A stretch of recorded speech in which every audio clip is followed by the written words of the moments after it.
Welcome back to Boys and Ghouls Film Review, folks. I'm your host, Sarah Stephenson. This is my co-host, Mike Stephenson.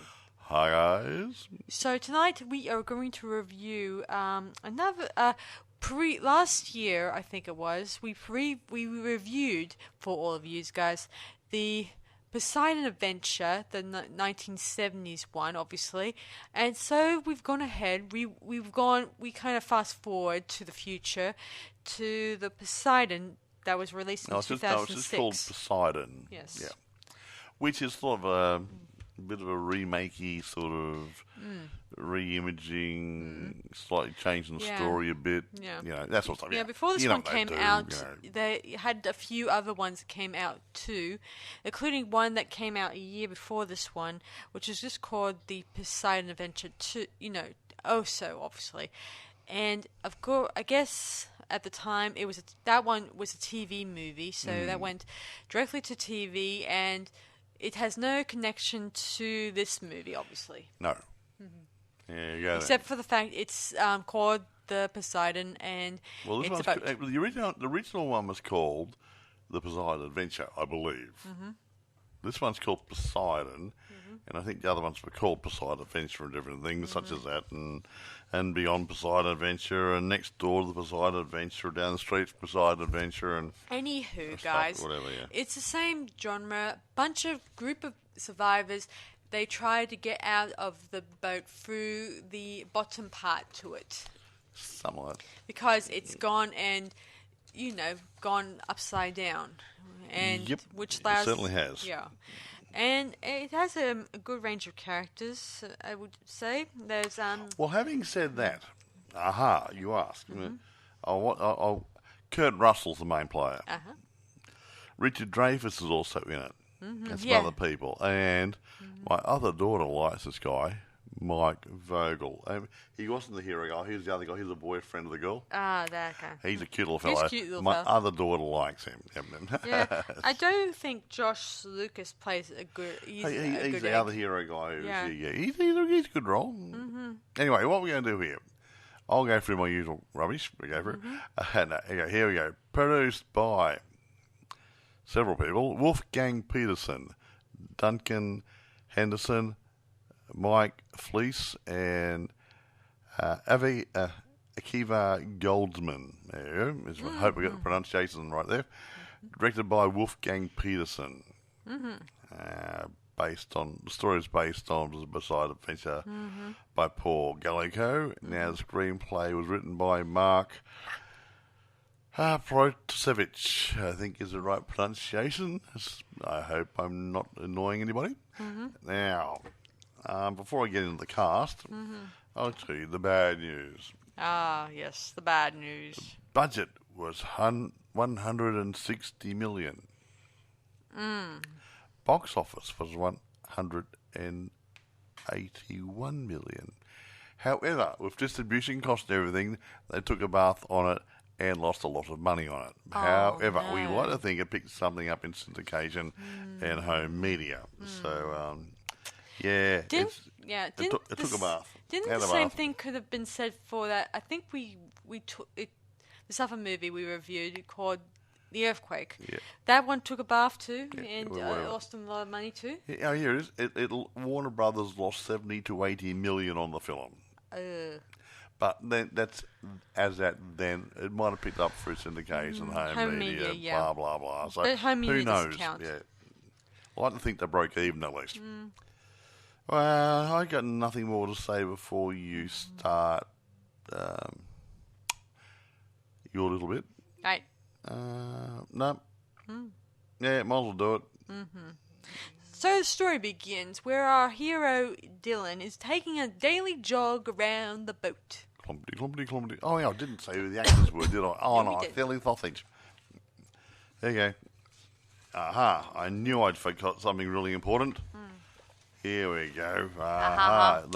The players, if you will. See, I told you Josh Lucas is played by, Josh Lucas plays Dylan Johns. What a wonderful name. Kurt Russell plays Robert Ramsey. What a strong name that is. Richard Dreyfuss plays Richard Nelson. That wasn't the fun. Forget his name. Richard, whatever. Emmy Rossum plays Jennifer Ramsey. That is Kurt's daughter. Mm-hmm. Pretend daughter. Well, pretend daughter. Jacinda Barrett plays Maggie James, who has a little boy. Mm-hmm. We won't go too far into it. Yeah. Now, Mike Vogel, my other daughter likes him, as Christian Sanders. That's the boyfriend of Jennifer Ramsey, who was Robert Ramsey's daughter. Yeah. They're sort of, okay. Mm-hmm. Now, I'll drop down here a little bit. Where is it? I can't see it.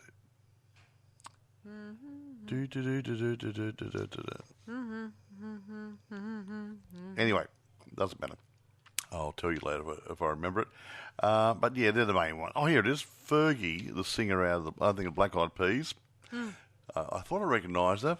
She plays Gloria. She's the singer in the band. Gee, good typecasting, hey? Yeah, it seems that like in the past there was a singer in that one, so they have a singer in this one. Yeah, but I like this one though. She's really good. I guess I always like Fergie. Yeah, not bad. She's nice. Oh, she's pretty and can sing well. There you go. And it wasn't dubbed for her. That's interesting. Except when she has to lip sync. She might have lip synced. She might have done a recording and then lip synced to her own stuff. But it was her singing. Sometimes during productions, like if you were doing a music video, you have to lip sync to it to make sure. Well, you can't sing on cue, and what if you end up losing your voice while filming? Ribbit, I got a sore throat. Yeah, whatever. Do you want to tell the story now? Yeah, sure. So where I was left off. Oh, Dylan goes running around the boat. Clippity-clop, yeah. And all the time we get this humongous view of the entire boat from all different angles. Because we're going to be very close to this boat very soon. Because you know why? Well, you'll find out. Well, so we also meet other members of the cast as we go along. One is the Maggie James, who is a widow. I'm not sure if she's a widow because she doesn't talk about her husband very much. She could have been divorced for I don't know. Whatever. And she has a little son, Connor. He's cute. We also meet Richard Nelson, who was an ex-fireman, retired, and all that stuff. Well, he's a fireman, remember? Richard Nelson was an architect. Oh, no, not Richard Nelson. I mean, I'm thinking of Robert Ramsey. Sorry, my bad, guys. So Robert Ramsey, he's an ex-fireman, obviously, that guy. Well, I think he retired, yeah. And his daughter is infatuated with this nice guy that that's come along on the boat, obviously. And he's less thrilled about it. He doesn't like him. But then again, what father is not thrilled about their daughter? You're not good enough for my daughter. Well, there you go then. Yeah. That sort of rubbish. The other stuff. Okay, and now we meet Richard Nelson, who is going for a breakup. And he's getting ready to jump off the boat. Now, it's really funny, Funny that. He's getting ready to go outside. He throws his mobile phone overboard. He's getting ready to jump off the boat. And sees this really great big wave coming towards the boat. He runs inside because he's scared. Yeah. At this point in time, the captain is actually with his passengers who are celebrating the New Year. The New Year. Should old acquaintance be again, it's like that again. So they're celebrating the New Year, and Gloria sings this beautiful song. We may never live. No, wrong song. No. Anyway, so while everyone is toasting to the New Year in the big dining hall or dining room or whatever, the other passengers are hanging in the disco. Stay alive. Quite right. Well, appropriate for this one, isn't it? Considering that we have a mixture of young and other people who are not so young, but like a little bit of a classy, type of, place to hang out. Well, the adults are hanging out with the who like a bit of gambling, a bit of socializing. Most of the big stuff. Boats have got gambling areas and dancing areas and theatres and stuff and whatever entertainment. While the younger people would like just to go to a disco and just dance the night away, like you will. Dancing on the ceiling. They are later, aren't they? We also meet. Boat turns over. We also meet Eleni, who is a stowaway, as it turns out, on the boat. That's right. Who we later see at the disco, along with our two young people. Let me see, what's the name again? Let me see, Jennifer and her boyfriend, obviously.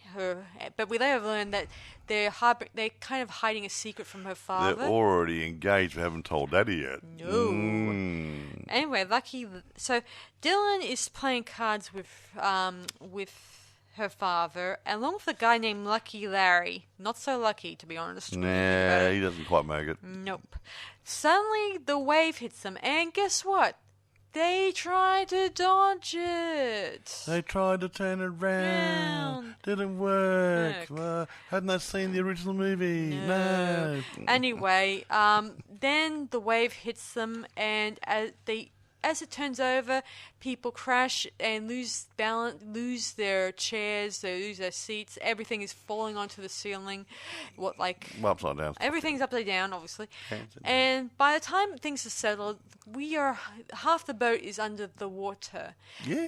And the captain, who's with them, unlike the other time, it was the purser or something. Yeah. In this one, it's the captain who tells them and some of his crew who are there with him to seal the doors and so that no one will venture out. He was under the impression that if we seal the watertight doors and everything, they will be preserved in a bubble of air in that area. And when some people come to save them later on, they can just come in through wherever underneath there, the top, reaching out the bottom, and save them. But the Richard guy says this watertight door, ceiling way thingy, that would only work if the boat was right way up. It's not meant to be upside down. No, it isn't. And so they're in a tight spot because if they're underwater, the glass will break and they'll be sealed into their own watertight tomb. Yes, exactly. Yeah. Anyway, let me see. Robert wants to go and tries to find his daughter and her boyfriend. In the disco lounge. Of course, her boyfriend is he's sort of has this metal thingy on top of him. You got the lights hanging on a metal bracket hanging from the ceiling, metal, yeah. Yeah. Well, that sort of thing, a tubular sort of thing, the little crisscrossy sort of bracing on it. Well, one of those fell down on him. Poor little Dylan can't move his legs, eh? Oh, what a shame. So Dylan and Robert and Richard, they wanted to get out of there before they close up the watertight doors. The captain says, you must stay here, stay put, all that stuff. But it's a doom situation when you think about it. They say that those other people on the other side are dead, which we don't know. Anyway, they don't want to take this risk, and Daniel also looks at the map and works out exactly where they should go, obviously. Well, not really works out. Should we go? Dylan, sorry, my bad. I thought we had another person's name again. Yeah. Of course, Maggie, James, and her son, and let me see, who else? Oh, yeah, Lucky Larry. And Marco, who's the waiter on, who knows his way around the boat. He'd give him a bit of a... to the waiter. Yes. So they decide to head on to the out of the room, and the watertight doors close behind them, obviously. And while this is happening, we don't notice right away that some of the water is seeping into the ballroom, obviously, unknown to the captain at the time. You ever have that sinking feeling? Oh, yes. So our team heads out, and of course they have to head through a few, fire areas because some of the areas have caught fire, which makes the place very dangerous, obviously. So they eventually try to get through this as much as possible, and eventually they do head to the disco area, and we're able to save Ellen, Jennifer, and her boyfriend. What's his name? Christian Sanders, obviously. Colonel Sanders, little boy. Yes. Funny. Haha. Yeah, so now they have to head to try to find a place to get out. And according to Dylan, the only way likely out would be through the propellers blades. That would be way in the back, obviously. Yes, up and out. Yeah, of course, they do also, when they get to the main lobby area, it has some of the cooking oil or oil comes gushing out and eventually causes this massive fire on the floor, which would make it even more dangerous for them to get through. Obviously, luckily Larry bites the dust. Yeah, exactly. Because he was so obnoxious, especially to Robert, because he makes out, you're such a big hero, blah, blah, blah. Well, you're not doing anything, blah, blah, blah. Anyway, get on it. Anyway, he hits the dust, and they manage to get on the other side eventually, thanks to Dylan's, swimming expertise. He kind of takes a fire hose and he then goes into the water. And he takes underwater, under the flames, over the other side. Yes. And they gave him something to sort of do, like a flying fox across the fire. Ain't that clever, folks? Oh, yes. They'd dry your clothes, wouldn't it? Yeah. They continue on, of course, dodging fire and water, mostly water in this case, because the water continues to rise up. While this is happening, the passengers that are still in the locked dining room or dining, or whatever, hall, ballroom, whatever. Yeah. Soon enough, the windows start to snap. Crack. Yeah, and this is where they cave in, and the water starts spurting out, and some of the crew and some of the passengers, they try to make a break for the watertight doors, realizing they're sinking. They're too little, too late. They sink and die. Our remaining survivors, they continue on through the boat as much as possible, all the time, wondering will they get out in time. Obviously, some people doubt it, and eventually some of us do get lost along the way. Some of them get trapped, but eventually they do get to the propeller blades. Along the way, they also nearly miss the little kid. He kind of gets trapped. He trapped in a room somehow. He got washed into it or something or other, and he couldn't get out, and the water was going up, but like in what's who's it's in Titanic. Oh dear. They eventually were able to, of course, they had to stop the propeller blades, but the control room, which has the propeller blades stop thingy wing, is underwater. So Robert, even though Christian wants to do it because he wants to do it for his girlfriend and all that stuff, and prove prove to them that he's a worthy man, obviously. And this, long before this, her father finds out about their secret engagement. Isn't that right? Yeah. And I think he wants to do the right things by his daughter, so he dives in and he uses his last bit of strength and breath to pause the propellers. Yeah, he went there to stop them, but the stop button was broken, but there was a button there for reversing them, which would help do the same sort of thing anyway, if they were smart enough. Mm-hmm. Yeah, so he hit the reverse button. Mm-hmm. And eventually it starts reversing a little bit, and he dies because the distance between the panel and where they were, it was a really great distance, meaning you could end up losing a lot of breath during swimming and all the time you're under there. Anyway, soon enough the rest of our party arrive, and of course we do also have another dead body, Ellen, who was also hoping to travel to wherever they were going to go to see her brother, who was in hospital somewhere, and now she won't be able to now because she's dead. Sadly. Yeah, oh well, never mind. Well, it was sad. I would have loved it if she managed to survive and finally do get to her final destination, but sadly her destination is a funeral at sea. Sorry, my joke. Bad joke.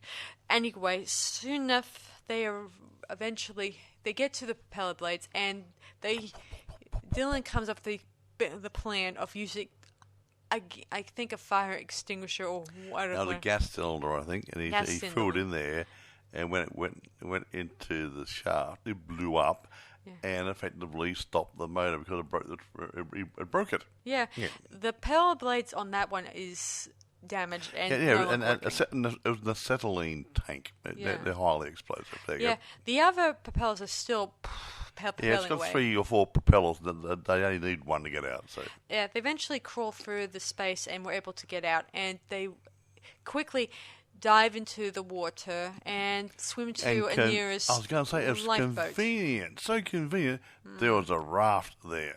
Yeah, too convenient. Who put the raft there? That is too convenient. Okay. Anyway, they eventually swim to it, and they quickly, using the oars. Paddle as far away without getting sucked down by something happens. I don't know if this is water. true or not in reality, that with the water and the air displacement inside the boat, it actually started to roll over and righted itself just before it sank, and it creates a wave, and it pushes the people in the little dinghy away from the boat. That was lovely. lucky.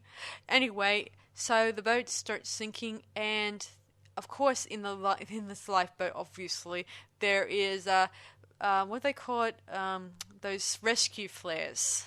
Yeah, you want a little flare gun. Yeah, he goes bang. It was a bit dark, and he goes bang, and all of a sudden they morph into seeing a helicopter or two there with searchlights looking for them. Isn't that lovely? And of course, the helicopters eventually see them, and eventually our heroes get rescued. The end, obviously. Yeah, fade to black. Mm-hmm. So it's not a bad version. I like that Kurt Russell was in this one, and I liked I like that dear old Richard Dreyfuss was also in this, even though he also starred in Jaws. Is that right? He was in Jaws. He played the marine biologist type guy who went down supposedly inside a little cage and played with Jaws. Yeah, yeah. And a dwarfish, that guy that looks like they used a jockey for that. Not a dwarf, they used a jockey. A jockey might be about 5 foot tall or something or other. So if you got a real shark there, the shark's going to look humongous. So instead of having a 6 foot tall guy in there, So that's Poseidon. So now moving on to some other interesting facts. Take it away, Mike. Take what where? Okay. Look, I'm not going to say too much. It's a movie.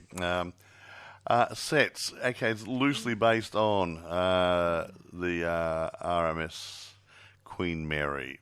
Many of the rooms there were copied for the movie. Mm-hmm. So this one was just like the other one, the Poseidon Adventure. They copied. Yeah, that copied one Queen too, Mary, and they get that because see, they go and they take pictures and then go back to the studio and build the sets up. So it's quite easy. And isn't that where Elvira held the sets for the next Elvira? Wasn't it the cute? Yeah, the Queen Mary. Yeah. Good old Elvira. Speaking of Queen Elvira, guys, Queen Elvira, I got this new figurine of Elvira that I thought I should mention to you guys. Yes, reclining on a television. Yeah. With some popcorn? Yeah, and also there's on the television there's a special light, battery operated, that shows the TV, glowing, obviously. Yeah. Anyway, go on. Now here's something. This is something you'd never think about. On the soundstage at Warner Brothers Studio in Burbank, 2 sets for each main room were built. Have a think. I'm thinking. 2 sets for each room. 2 sets. One is the right side up, and the other one was upside down. Clever. They're for the main sets, yeah. Well, they're going to be needing both for this. The upside-down ballroom was built on top of a large water tank in the soundstage, so it could be flooded and drained in a matter of hours. So that's the thing you got to think about. The interior and exterior shots of the ship rolling were constructed with computer-generated imagery. Now, there's a bit of a problem with CGI and AI lately, but the point is it's a tool to be used when you have to use it. Yeah, well... Not to take over from human skills. This is a case where it works quite nicely. Sometimes. No, in this case, I just said. Visual effects completed by Industrial Light Magic, good old George Lucas's crowd, yeah. Right. And the Moving Picture Company, whoever they are. Blah, blah, blah, blah, blah, blah, blah, blah, blah, blah, blah, blah. Blah, blah, blah.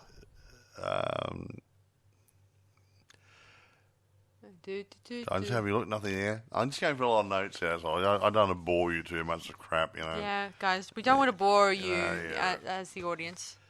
Oh, right. I do think that this one's a good one, especially the group of guys that they brought into it, obviously. So it's great to have so many familiar faces on board for this one. Yeah. Now, interesting. Got it. There's a soundtrack for this you can buy if it's still around. Fergie does 2 numbers. Won't Let You Fall from Upside Down Room. Balamos was another one. Obviously, that's I don't know what it means. But here's the one that jumps out. Postales by Federico Ubel. And that was on some records I've got, Boulevard, and it was really nice. But the rest of them, the Poseidon, the Wave, the Map and a Plan, Fire Dive, Claustrophobia, Drowning, Don't Look Down, Escape, you think they're written for the movie? Good point. Yeah, I think so, yeah. If you have song tracks like that, then clearly there is something going on. Yeah.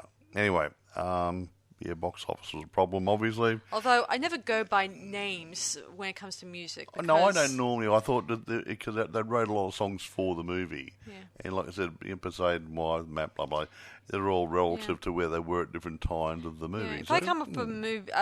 if I was doing a movie for a slasher and I was trying to look for horror music with... here you go. Then... Lounge room, death. Then bedroom, death. Toilet, death. Kitchen, death. There'd be all different names of songs, wouldn't there? Yeah, and considering the fact they would either come off as corny or not really serious or just a bit of just a simple slapstick type, humor thing, which does not fit on the right tempo for my production. Anyway, go on. Now, critical response. I know you've been waiting for it. Okay, pretty much mixed average to, no one's overly happy to see this movie. Figures. Look, there's nothing really wrong with it, but when you look at the predecessor with Gene Hackman and Ernest Borgnine and all the other people in it, you got to look at it and say, and that was Irwin Allen, wasn't it? Irwin? Yeah, Irwin Allen did that one, and it was a really, really top-class movie. Now, this one is not as good as that. I'm not saying it's a bad film, but I think people were prejudging this movie based on the original movie. Okay? So they can say, oh, it wasn't as good as the original one. Yeah. So, yeah. You're going to find... So it gets bad-mouthed a bit. Yeah. But then again, when you think about it, guys, there was the TV movie one that came out a year before, and to them it's like stretching the story a little thin. How much more mileage can you get out of the same story? And it gets to the stage, even though they're probably trying to get the audience's attention. However, the sets were good, the film was good, the acting was good, the story was passable. Yeah, it is a good movie, but I wouldn't say it's a top of anyone's game. How's that? It's a good movie, though. It's worthwhile watching, especially if you haven't seen the original one. Yeah, you won't compare it to the other one. I mean, as I said before, I've already reviewed so many Titanic-related movies. Well, you've looked at a lot too. You know, biodramas and different things. He's a I racked Titanic up freak. a few. I just want to find out how close of the story from history and sort of statements does it follow? How much does it follow? Like some people say that Ismay wanted to beat the world speeding record. Other times it's not the world speeding record. It's just he wanted to see how fast it was so he can make the papers. That was something else. Stuff like that. That showed up in this movie, in the last movie, or this movie. They said, they said we want to go faster. Blah blah blah blah. Yeah. Yeah. And he's saying, the captain is saying, well, it should be running. This boat is going to be scrapped after this journey. It's going to be trashed, and we don't want to push it, otherwise it might break down. And the guy's saying, it's costing me dollars here. I want to go as fast as possible. Yeah, and guess what happened to him? No, well, he's one of the guys who died, obviously. It was really good. Yeah, but the point is, I've always get annoyed with this. Yeah, me too. I've always was under the impression that the captain is in charge of the boat. Me? Mm-hmm. Not the owner. Nope. Not the caterer. Not the band leader. And not the purser. Not the person just stole away. The captain is in charge of the boat. That's his job, to be in charge. And every time in the Titanic, Captain Smith was manipulated by the owner or the manager or whatever he was from White Star Line saying, we want to go faster. He was talked into going faster. That's another thing, Mike. Yeah. We have the captain in the ballroom scene, obviously. Yeah, you have two. You have the relief captain and the captain. Yeah, and in this one, instead of telling them that we should, they say we'll stay here until help arrives. Even though, in this case, once they seal up those doors, and like I said, it's a sealed coffin when you seal them up. But if someone comes down there and knocks on the glass, say, "Hey, we're going to open one of the doors down the bottom here," they can open it from the outside. Mm-hmm. Maybe knock your acetylene torch or whatever, and then take the people out using scuba gear. Mm-hmm. Or something, or Scooby-Dooby gear. Yes, exactly. Scooby-Dooby. Don't go there, Mike. But you know what I mean, guys, that you think this captain guy who would know about the boat and all its, functions, he would know that not to seal up the doors because it was upside down. He was trying to keep the air bubble intact, would keep the water from getting in. Mm-hmm. But the glass was not strong enough. No. It was very stressful for everybody, especially the glass manufacturer. Yeah, and considering the fact that they were in great danger staying in such a tight spot, what if whatever they were, the manager and all the weight that particular area would have gone down. Anyway, so I don't have a problem with this movie. I mean, if I didn't see the other Poseidon Adventure-related movie, I guess I would give this movie a very top rating. Yeah, but obviously, comparing it to the other one, and that's the problem, you shouldn't compare, because it is the same general story, but it's been retold in a different way, and the storylines are a bit different, and different people and different thingies. So it's half. Let's say it's based on the same book, not a remake of the original movie. How's that? Yeah, I also think, Mike, that like the book, which probably has a different storyline, obviously, because the story takes place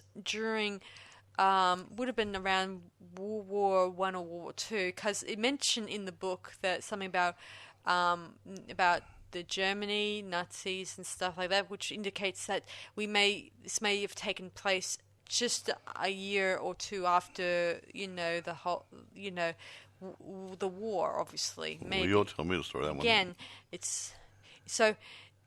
Also, I think that in the book, they may have had more types of characters that were probably in this one, but they couldn't use again because they would have run out of people. There was like 9 people who survived, according in the book. Obviously, they may have survived. Well, they trimmed it down a little bit, and of course they had to trim it down because, who knows? I mean, the fact that it was a different. They just had to change something. Like probably had to, replace a new character with someone else, maybe a comedy relief person, to keep the audience interested up. In the original, they had that funny cop guy with his wife who was a ex-prostitute and stuff like that. And they were always bickering. Yeah, that was Poseidon, and I can't remember the lady's name. Mm-hmm. Yeah. Always bickering. That was fun. That was fun. Yeah.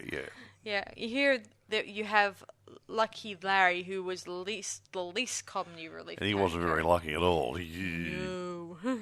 He was the worst. Anyway, not too bad.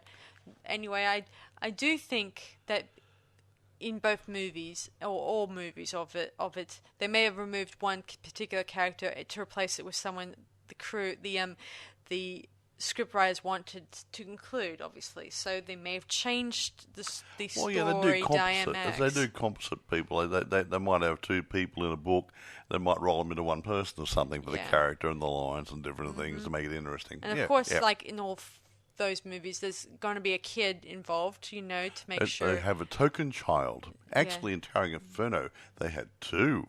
A boy and a girl. Yeah. In this one, in the book, it did have a kid, and I think he may have died. I'm not sure.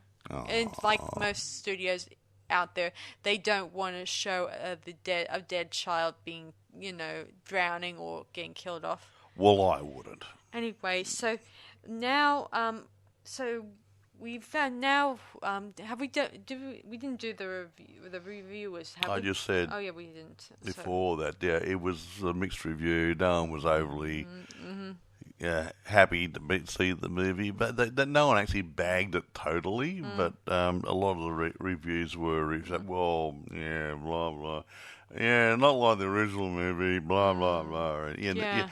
And they could have tried a bit harder. Oh, look, it's not a bad movie, honestly. But I don't think it's up there with the earlier version. Yeah, no disrespect to anybody, but I've always liked the way Irwin Allen handles a disaster. Yeah. And also, guys, they also added things that modern day ships, boats would have, obviously, like newer technology that might either save people's lives or ruin them, obviously. And of course, there are times in these movies they would probably say we won't have all these devices on board because if it's a totally safe boat that has all these useful devices, no problems with sinking, then we're okay at this point. Exactly.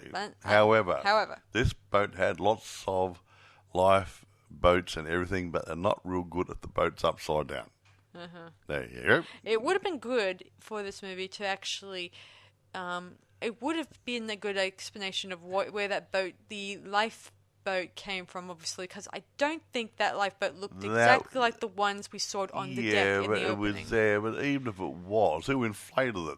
Yes. And while it was sitting next to the boat, it would have been blown away by now. Yeah, and not to mention there's the flares, the oars, everything you need. Everything you need, no water in it, okay. Yeah, the only water. So you don't know, it's a little bit, it's a bit sort of stretching the imagination. It is stretching the imagination. That's one reason why I'm going to knock it down a little bit. The credibility went out the window when the raft showed up. If it was just one of the boats from that managed to came loose. If there was an upside down lifeboat bobbing around there, you say, it came loose in its moorings. Yeah. Fine. That sounds more convincing. Mounts, yeah. That sounds more convincing. But this one here is an inflatable raft. Yeah, and this is the ones that you get if you were possible rescuers would use. Yeah, and another point too, and it just happens to be the right way up. If the boat rolled over, it could have been upside down. Yeah. But no. I've seen these boats before. They usually are assigned to those rescue service type people. Oh, no. Other people have them too, but the point still remains is there's no explanation of how the freaking thing got there. Or where the oars and the fire, the flames would be. Well, that's another point too. They're usually wrapped up in a bundle, and from memory, you pull a little cord, and it's got an inflator on it that makes it inflate itself. So you say you're doing it yourself, and it goes, and so the oars wouldn't be inside it. Yes. So anyway, so we rate this now because we don't. 8. There you go. I'm going to rate it.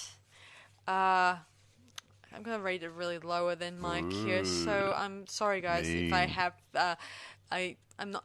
Even though I like the fact that they included new technology and a little bit more, stuff for them to escape from, not just tap, tap, tap on the top part of the boat. The bottom part of the boat to get out and alert the people in the helicopter, how they know where.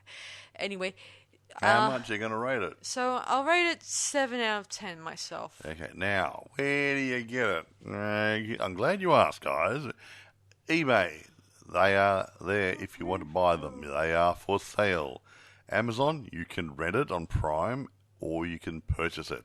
Now, I did mention before that there is a TV series or a mini-series called The Poseidon Adventure of the same year, 2006.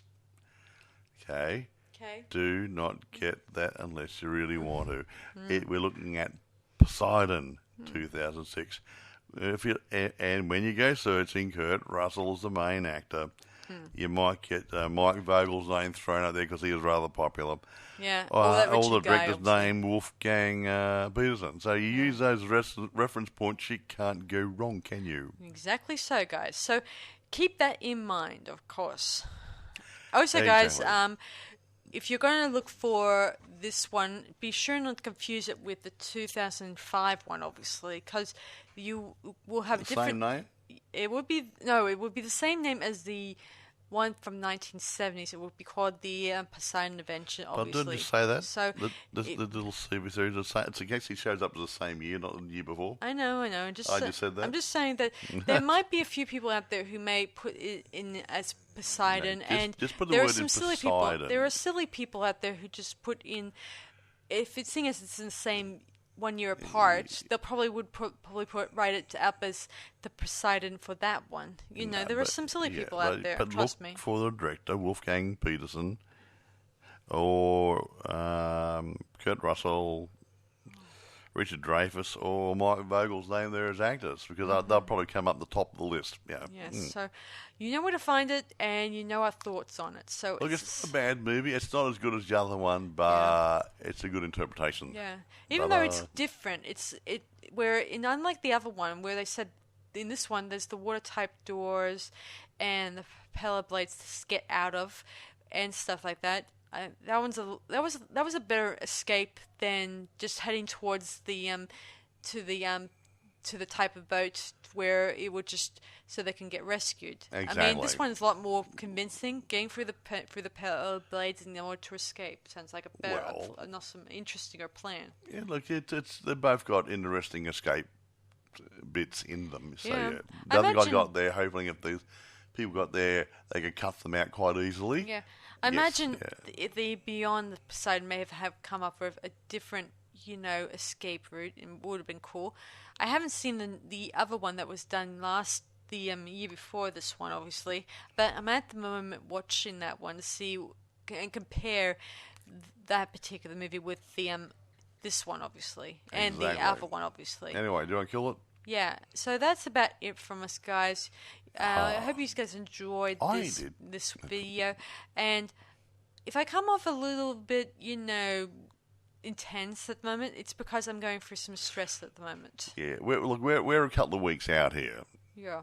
So, but at the time of recording this is where the Facebook aberration has gone down. Yes. And my little one here can't get onto her Facebook. Yes, I'm sad to say. If you can't see them on Facebook, guys, be sure to check out my other links, like YouTube and, of course, Instagram and TikTok, obviously. You know where they are, guys. I have the list at the bottom of the Facebook page. If you have your Facebook account, good for you. Be sure to check out the other places, the other links, if you want to continue watching this, listen to our podcast and everything else as we go along. Exactly. So, sad to say that I hated that my Facebook is went going down down the tubes. A little over about 18 hours ago. Yeah. 20 hours ago, something. Yeah. So we're hoping by tomorrow morning it'll come right. If not, we'll try and reset the passwords or do something or different things, or we'll figure it out. All right, that's about it from us, guys. So this is Sarah Stephenson. And Michael. Saying see you guys around on Boys and Ghouls Film Review. See you guys next time, and I hope you have a good week. Bye, guys. Bye.